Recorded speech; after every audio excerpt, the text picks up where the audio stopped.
C'était il y a quelques semaines, 15 start-up de notre région participaient au grand salon à la grande messe des nouvelles technologies à Las Vegas, le salon CES qui réunit chaque année les innovations les plus prometteuses de la planète. Et parmi ces jeunes pousses au grand potentiel, une société nancéenne, Myrissi. Elle s'est lancée dans un pari très étonnant, convertir des émotions en odeurs.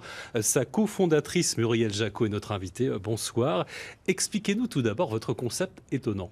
Bonsoir. Donc effectivement, chez Myrissi, nous avons développé une intelligence artificielle qui permet de révéler le lien naturel et spontané qui existe entre les odeurs, les couleurs et les émotions. Alors, comment ça marche? On va en reparler dans un instant. Comment vous mettez en évidence ces interactions par une validation scientifique? Patrick Germain et Guy Souter vous ont suivi durant une journée. Vous avez travaillé en étroite collaboration avec le CHU de Nancy.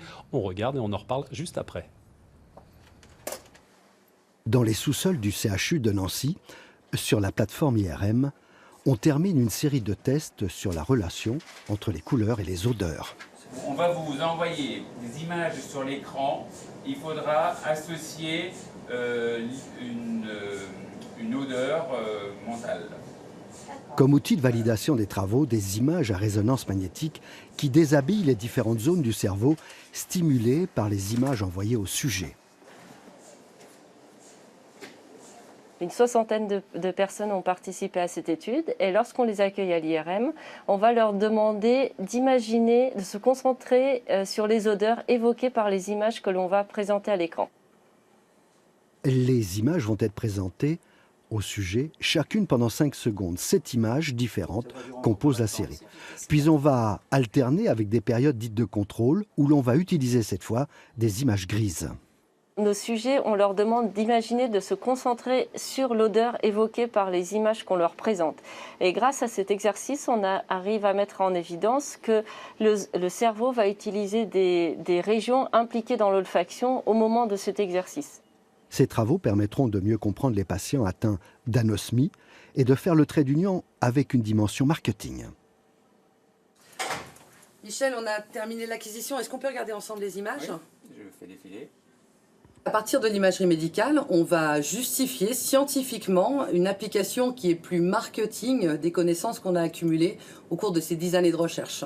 Donc l'objectif, c'est vraiment d'amener cette justification scientifique de recherche pour nos clients, en fait, et pour des applications que eux vont faire, que ce soit en développement produit ou en développement d'emballage. Des travaux qui ont vivement interpellé à Las Vegas. Oui, on va en parler, mais avant, petite précision, Muriel Jacot, vous parlez de développement de produits d'emballage. Ça veut dire quoi concrètement, cette technologie? On va la retrouver dans quel produit précisément? Alors on va la retrouver bien sûr dans le développement de parfums, mais aussi de vin par exemple. Donc on va partir des qualités sensorielles du vin et on va traduire ces qualités sensorielles en termes de couleurs et d'émotions qu'on va pouvoir utiliser sur leurs emballages, leurs étiquettes. Alors Las Vegas, vous y étiez.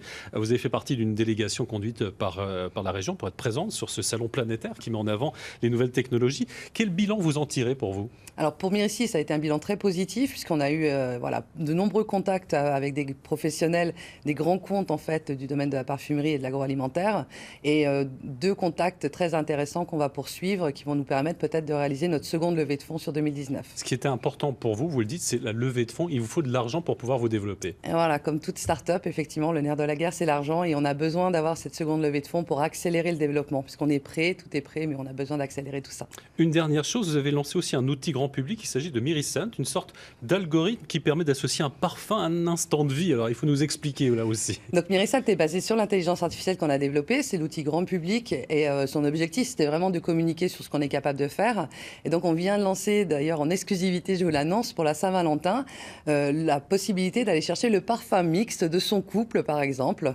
Donc l'intérêt c'est qu'on va pouvoir associer 2 personnalités et aller vraiment chercher ce parfum qui correspond à l'ensemble des personnes qui forment ce couple. Pour en revenir à Vegas, et très rapidement, c'est véritablement un coup de boost pour des startups comme vous. C'est une légitimité qui apparaît, le fait de participer au salon, et une visibilité extraordinaire. Donc même avec nos clients actuels en France, on a encore énormément de retours et de compliments sur le fait d'avoir participé à ce salon. Merci à vous et on vous souhaite évidemment beaucoup de réussite. Merci beaucoup. À Gérard